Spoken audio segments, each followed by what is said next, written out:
અમેરિકામાં એરપોર્ટ્સ પરથી રોજે રોજ ડઝનબંધ નોન સિટીઝન્સને અરેસ્ટ કરવામાં આવી રહ્યા હોવાના અહેવાલો વચ્ચે ઇમિગ્રેશન એટર્નીઝે અમારા સાથી અખબાર ટાઈમ્સ ઓફ ઇન્ડિયા સાથે વાત કરતા યુએસમાં રહેતા H1B હોલ્ડર્સ સહિતના ઇન્ડિયન્સને પોતાના ઇમિગ્રેશન પેપર્સ હંમેશા સાથે રાખવા માટે સલાહ આપી છે.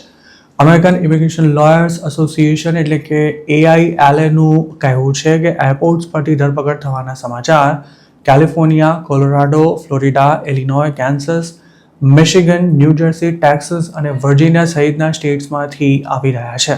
જેમનો કોઈ ક્રિમિનલ રેકોર્ડ હોય તેમને જ ડિટેન કરાઈ રહ્યા છે તેવું પણ નથી. તેમાં એવા લોકોનો પણ સમાવેશ થાય છે કે જેઓ યુએસમાં લીગલ સ્ટેટસ પર હોય, ગ્રીન કાર્ડની રાહ જોઈ રહ્યા હોય કે પછી તેમનો અસાયલમનો કેસ પેન્ડિંગ હોય. છેલ્લા 1-2 મહિનામાં જે લોકો પકડાયા છે તેમાંના ઘણા લોકો પાસે તો વેલિડ વર્ક પરમિટ પણ હતી. જોકે ઇમિગ્રેશન એટર્નીઝનું કહેવું છે કે EAD યુએસમાં કામ કરવાની પરવાનગી ભલે આપતું હોય પણ તેનો અર્થ એવો નથી થતો કે વર્ક પરમિટ ધરાવતો ઇમિગ્રન્ટ લીગલ સ્ટેટસ પર અમેરિકામાં રહે છે. અમેરિકામાં લાખો ઇન્ડિયન્સ H1B પર કામ કરે છે. જ્યારે એમ્પ્લોયર કોઈનું ગ્રીન કાર્ડ સ્પોન્સર કરે અને તેને ઇમિગ્રન્ટ વિઝા મળી જાય ત્યારે એમ્પ્લોયીએ એડજસ્ટમેન્ટ ઓફ સ્ટેટસ માટે I-485 ફાઇલ કરવાનું રહે છે. એપ્લિકેશન પેન્ડિંગ હોય ત્યારે એપ્લિકન્ટ પોતાના H1B સ્ટેટસને ચાલુ રાખવા માટે પિરિયોડિક એક્સટેન્શન ઓફ સ્ટેટસ એટલે કે EOS મેળવી શકે છે કે પછી I-485 પેન્ડિંગ હોય ત્યાં સુધી EAD પર કામ કરી શકે છે. એક્સપર્ટ્સનું માનીએ તો આ સ્થિતિમાં H1B સ્ટેટસને મેન્ટેન રાખવું વધારે સલામત રહે છે. કારણ કે જો USCIS એડજસ્ટમેન્ટ ઓફ સ્ટેટસની એપ્લિકેશન રિજેક્ટ કરી દે તો એપ્લિકન્ટ H1B પર અમેરિકામાં લીગલી રહી શકે છે અને પોતાનું કામ પણ ચાલુ રાખી શકે છે. તો બીજી તરફ જો H1B ચાલુ ન રાખ્યા હોય તો ગ્રીન કાર્ડની એપ્લિકેશન રિજેક્ટ થવાના કેસમાં એપ્લિકન્ટ પોતાનું સ્ટેટસ ગુમાવી શકે છે અને તેને ડિપોર્ટેશનનો સામનો પણ કરવો પડી શકે છે.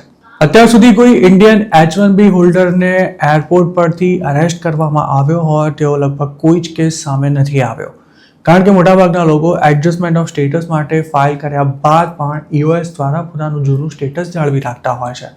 જોકે તેમના I-94 એક્સપાયર થઈ ગયા હોય કે પછી EOS પેન્ડિંગ હોય અથવા માત્ર EAD જ ધરાવતા હોય તેવા લોકોએ એરપોર્ટની નજીક જવાની પણ ભૂલ ન કરવી.